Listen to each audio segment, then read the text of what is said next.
सकाळची सुरुवात झाली आहे देवपूजा पण.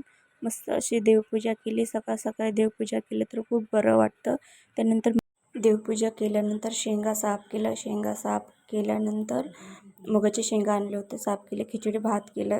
नाही, खिचडी भाताला तयारी केली. मग खिचडी भात केलं. खिचडी भात केल्यानंतर मग आणले होते थोडे टॉपला थोडे फिटिंग करायचे होते. मग थोडे सिलाई मारले टॉपला सिलाई मारल्यानंतर थोडं थकल्याने चहा बनवलं. थोडं चहा पिलं. चहा पिल्यानंतर थोडं बरं वाटल्यानंतर मग बाहेर जाऊन थोडं संध्याकाळची तयारी करायची होती. लसूण सोडल्यानंतर आज होता रविवार असल्यामुळं सगळ्यांच्या घरी एकच प्रश्न पडते की भाजीला काय करायचं.